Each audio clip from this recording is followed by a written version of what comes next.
Imaginen una isla prisión, un lugar del que nadie escapa. Pero no es una prisión cualquiera, es un experimento fallido, una herida abierta en medio de la nada. Hoy vamos a desentrañar la historia no contada de Isla Perdición, un relato de supervivencia brutal, instituciones corruptas y un mal que nunca duerme. Todo comienza con el traslado de los presos más peligrosos del país a esta isla remota. La idea era simple: dejarlos allí, para que se consumieran entre ellos, lejos de la sociedad. Pero el sistema subestimó la naturaleza humana. Rápidamente se formaron facciones. Los reclusos no solo sobrevivían, sino que creaban su propia sociedad salvaje, con reglas escritas en sangre. La violencia era la moneda de cambio, y cada amanecer era una victoria. Entre los presos surgieron figuras legendarias, como Esteban, apodado el Contador, un hombre metódico y frío que no registraba dinero, sino muertes. Cada vida que se extinguía en la isla, él la anotaba en sus libros como si fuera un balance contable, una partida cerrada. Era su forma de imponer orden en el caos, de llevar un registro del infierno. Esteban no era el más fuerte, pero su mente calculadora lo convirtió en uno de los hombres más temidos. Entendía que la información y el control eran más poderosos que la fuerza bruta. Y mientras los presos luchaban por el poder, los guardias, superados en número y moral, se convirtieron en meros espectadores, a veces cómplices. La corrupción se filtró como veneno. Algunos agentes hacían la vista gorda a cambio de favores. Otros participaban activamente en el mercado negro que florecía en la isla. Era un sistema podrido desde dentro hacia afuera. La línea entre el carcelero y el prisionero se volvió borrosa, casi inexistente. Entonces, el caos alcanzó un nuevo nivel: incendios.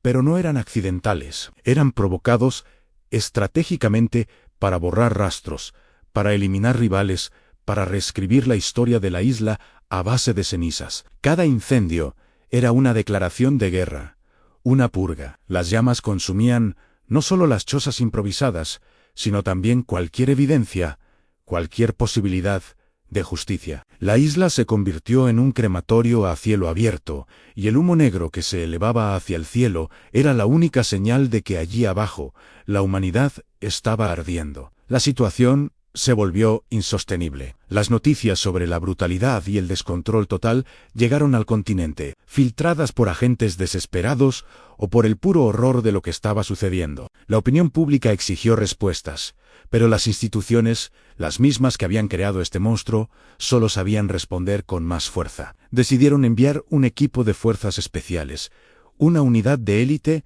para restaurar el orden. Pero, ¿qué orden se puede restaurar en el infierno? La llegada de las fuerzas especiales no fue una liberación, fue una escalada. Los agentes, entrenados para la guerra urbana, no estaban preparados para la guerra de guerrillas en una selva hostil, contra hombres que no tenían nada que perder. La isla se convirtió en un campo de batalla total. Cada árbol, cada cueva, cada sombra, era una amenaza potencial. Los presos, acostumbrados al terreno, usaron la propia isla como un arma. Y así llegamos al clímax de esta masacre: el enfrentamiento en la selva nocturna. Bajo una luna indiferente, las facciones de presos, las fuerzas especiales y los guardias corruptos restantes colisionaron en una batalla campal.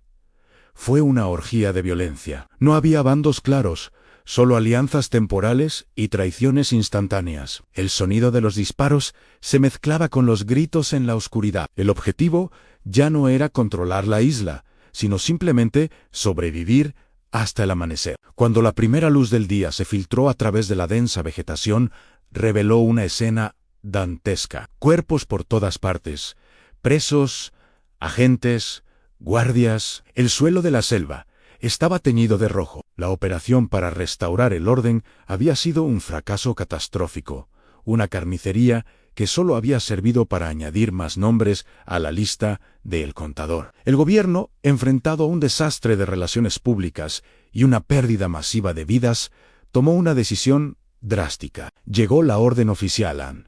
La isla se declaraba zona muerta. Se estableció un perímetro naval impenetrable. Nadie entraba, nadie salía. Los pocos supervivientes que quedaban en la isla fueron abandonados a su suerte, borrados del mapa, declarados oficialmente como desaparecidos o muertos en el cumplimiento del deber. La isla se convirtió en una tumba sellada, un secreto que el mundo debía olvidar. Pero la historia no terminó ahí. En el silencio que siguió a la masacre, solo quedaban unos pocos supervivientes, tal vez 2, tal vez 3, y entre ellos una figura que hasta entonces había pasado desapercibida a Hugo, a quien todos llamaban el último. Un hombre callado, aparentemente simple, que siempre había estado en segundo plano. Pero Hugo no era lo que parecía. Detrás de esa fachada se escondía una inteligencia brillante y calculadora, una capacidad de adaptación que superaba a la de todos los demás. Mientras el mundo exterior olvidaba la isla, Hugo comenzó su propio juego. Él sabía que, a pesar de la cuarentena, no estaba completamente solo. Sabía que la policía, o alguna agencia, eventualmente intentaría asegurarse de que no quedaran cabos sueltos. Y así comenzó un tenso juego del gato y el ratón. Hugo, el último preso, contra los fantasmas del sistema que querían borrarlo. Usó su conocimiento íntimo de la isla para evadir la vigilancia, para dejar pistas falsas, para jugar con la mente de quienes lo buscaban. Se convirtió en un espectro, una leyenda susurrada entre los agentes que vigilaban el perímetro. Los capítulos finales de esta historia se escriben en silencio. La selva, poco a poco, reclama lo suyo. La naturaleza cubre los restos de las chozas, los vehículos oxidados y los cuerpos sin nombre que nunca fueron recuperados. La isla se convierte en un monumento silencioso a la brutalidad humana y al fracaso institucional. Y entonces, un día, Hugo desaparece. No hay rastro de lucha, no hay cuerpo, simplemente se esfuma.